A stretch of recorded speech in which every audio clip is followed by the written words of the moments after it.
અમદાવાદ ખાતે ગૌરવવંતા ગુજરાતી એવોર્ડ 2024ના ભવ્ય આયોજનમાં અભિનેતા બોબી દેઓલ, અભિનેત્રી અમીષા પટેલ સહિત દિગ્ગજ કલાકારોનો જમાવડો જોવા મળ્યો હતો.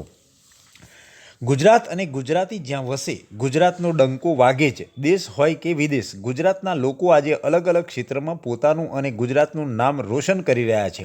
અમદાવાદના રિવરફ્રન્ટ ખાતે ગ્રીષ્મા અને અત્રીસ ત્રિવેદી દ્વારા 16માં ગૌરવવંતા ગુજરાત એવોર્ડ 2024નું આયોજન કરવામાં આવ્યું, જેમાં રાષ્ટ્રીય અને આંતરરાષ્ટ્રીય ક્ષેત્રે ગુજરાતના અને ગુજરાતનું નામ રોશન કરતા કલાકારોનું એવોર્ડ આપી કલાકારોનું સન્માન કરવામાં આવ્યું હતું. આ કાર્યક્રમનું મુખ્ય આકર્ષણ પ્રખ્યાત અભિનેતા બોબી દેઓલ અને અભિનેત્રી અમીષા પટેલ રહ્યા હતા, જેમની એક ઝલક જોવા માટે યુવાન અને યુવતીઓ મોટી સંખ્યામાં ઉમટી પડ્યા હતા.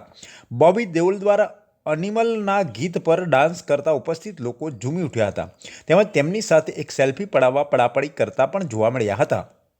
આ ઉપરાંત ગુજરાતની સંસ્કૃતિને ઉજાગર કરતા ગરબા રાસ અને અન્ય કાર્યક્રમો પણ રજૂ કરાયા હતા. આ કાર્યક્રમો નિમિત્તે પ્રખ્યાત ફિલ્મ મેકર અનીસ બાઝમી, ડાયરેક્ટર મિલાપ ઝવેરી, મોડેલ અને એક્ટ્રેસ રિયા સુબોધ, શ્રીનુ પરેલ,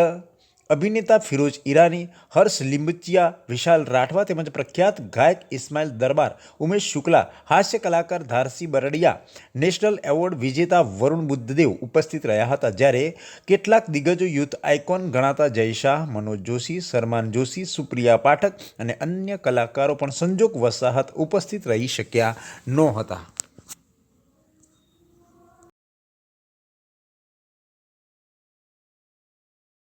तस्वीरें संयुक्त अरब अमीरात के राष्ट्रपति शेख मोहम्मद बिन जायद अल नाहयान और ये वाइब्रेंट गुजरात ग्लोबल समिट में हिस्सा लेने के लिए ये यहां पहुंचे हैं. भारत और संयुक्त अरब अमीरात के बीच व्यापारिक, आर्थिक, राजनीतिक, रक्षा, ऊर्जा तमाम सेक्टर्स में बहुत ही अच्छे संबंध रहे हैं और इस वाइब्रेंट गुजरात समिट में न सिर्फ यूएई बल्कि बाकी देशों के भी जो बड़े तस्वीरों के देखिए रोड शो, जिस बात का जिक्र मेघना कर रही थी कि कुछ ही देर के बाद एयरपोर्ट से दोनों ही नेता एक रोड शो के जरिए अपने गंतव्य तक पहुंचेंगे. तो आप इन तस्वीरों में देख सकते हैं अहमदाबाद की सड़कें और इन सड़कों के दोनों तरफ आप देख सकते हैं लोगों का हुजूम लगा हुआ है. लोग दोनों ही नेताओं को अपने चहेते प्रधानमंत्री नरेंद्र मोदी और मेहमान राष्ट्रपति और संयुक्त अरब अमीरात के राष्ट्रपति शेख मोहम्मद बिन जायद अल नाहयान को देखने के लिए उनके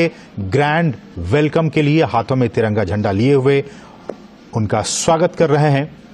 और इन तस्वीरों के जरिए हम लगातार अध्यक्ष है उनकी मौजूदगी यहाँ पर इम्पोर्टेंट है, क्योंकि ये एक प्लेटफॉर्म प्रोवाइड करेगा और अगर मैं कहूँ ये कैटलिस्ट के तौर पे काम करेगा कि जो सीएपीएम एग्रीमेंट हुआ है उसमें और तेजी आए, क्योंकि 2025 यानी कि अगले साल तक हमें $100 बिलियन का टारगेट अचीव करना है. तो ऐसे मौके पर जबकि 30 से ज्यादा देश यहाँ पर पार्टिसिपेट कर रहे हैं, भारत ब्लू इकोनॉमी में बहुत ज्यादा जोर दे रहा है, ग्रीन हाइड्रोजन पे जोर दे रहा है, आर्टिफिशियल इंटेलिजेंस, स्टार्टअप्स, तो ये तमाम वो चीजें हैं